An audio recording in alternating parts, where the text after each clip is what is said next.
Hello parents, this is Michael Fesenmeyer. I'm proud to be the principal at New Berlin West and bring you the February edition of Westwards, things that you may be hearing about or read, and hopefully some new information for you as we move throughout the year.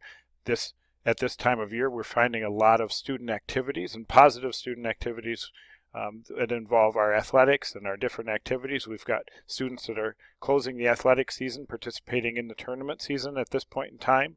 We've also got some activities that are participating at the state level, and also some that are either doing performances or participating in other competitive activities and doing very well. As we look at this month's issue, we're going to focus on the Stairway to Heroin presentation, a presentation that will be for students during the day, and then a parent presentation, community presentation in the evening. I'll give you an update on a course sign-up and planning process for the 2017-2018 school year, let you know where we are in that process and what the timeline looks like as we move out. I'd like to share some summer course options. We have our summer school registration open right now, and hopefully there's experiences for all levels of our students in that opportunity. Next week, our juniors will be taking the ACT and the work keys, so there's some quick information for parents to share with your students as we move into that assessment. And then some spring testing dates that will impact all grade levels. So I wanted to share at least the beginning of that information now. First of all, the Stairway to Heroin presentation, we have an organization that will be coming to our school. They will be performing, as I said, 2 presentations related to drug and alcohol use. And for our students, it's really about awareness, the impact it can have, consequences, and how to say no. 7th, 8th, and 9th graders will hear that from 8 to 9 a.m. and 10th, 11th, and 12th graders in a different presentation from 9:30 to 10:30 a.m. The program is geared to the grade level of the students, so that's why you see the separations that you do. On that evening, in the Performing Arts Center at West, we will also have a resource fair for parents and community members. That's from 5:30 to 6:30 with a program, another parent program, community member program that takes place from 6:30 to 8:30. So we encourage all of you to attend that. I believe you'll find more information in the newsletter and how to sign up for that in the newsletter, other areas of the newsletter as we move forward. Our course sign-up and planning process is in full swing as we move forward. All students have made course selections for the next school year, so we are at the point where we are now making decisions about the courses that will be offered. If there are courses that your child signed up for that will not be offered due to low sign-up for next year, your students will be contacted and they'll be asked to choose a different course for that. That will take place very quickly in the next week.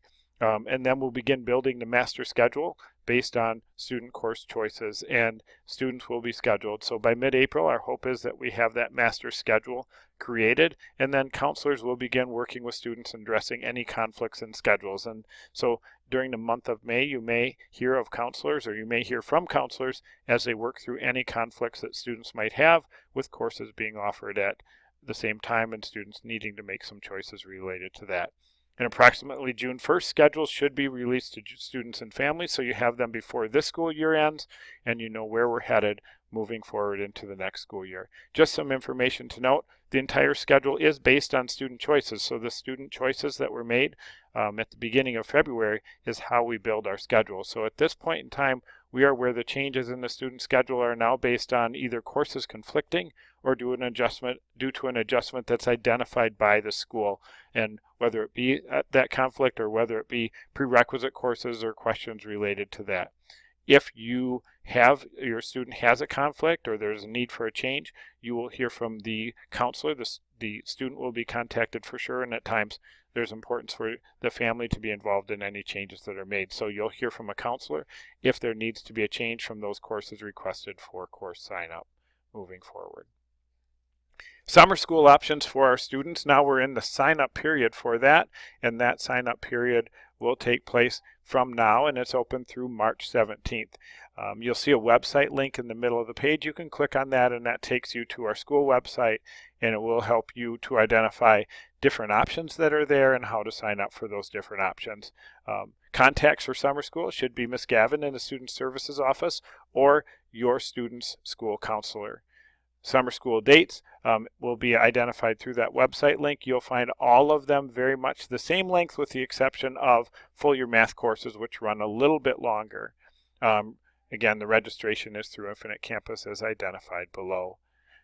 different course options that are non-credit options. You see several different options here, really options for a lot of different grade levels, focused a little bit more heavily on our middle school students, yet some options, and especially that ACT and ACT writing prep course for any students who are going into their junior year would be an excellent option for people to take. Credit options for summer school, you'll see a wide variety of courses there. You'll note the courses with asterisks. Those are the courses that will actually run into August. So most of our courses end late July, but those courses run into August. Again, if you look at the previous slide, you can click that link and you get the specific dates for summer school and times as well. ACT and ACT work keys, I mentioned at the beginning of the program that this is for juniors and it will be taking place next week. So this information pertains specifically to junior parents. The ACT exam takes place on February 28th with the work keys following on March 1st. These are dates where the state of Wisconsin does present this test for all juniors in the state of Wisconsin. Both of these assessments take place at school.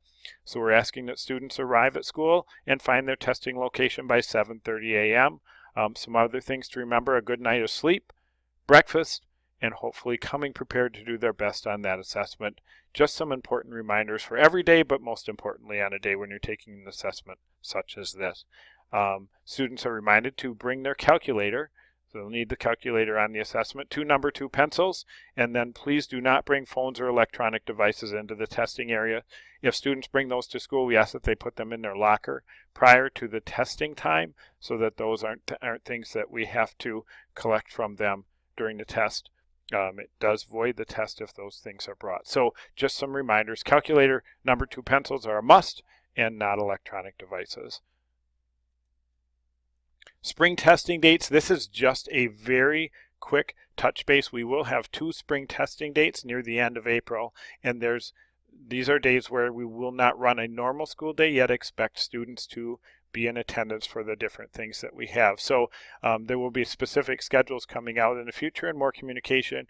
Our students in grades 7, 8, and 10 take the Forward exam. Our students in grades 9 and 10 take the Aspire exam. And then we have some opportunities for juniors and seniors that we think will be excellent.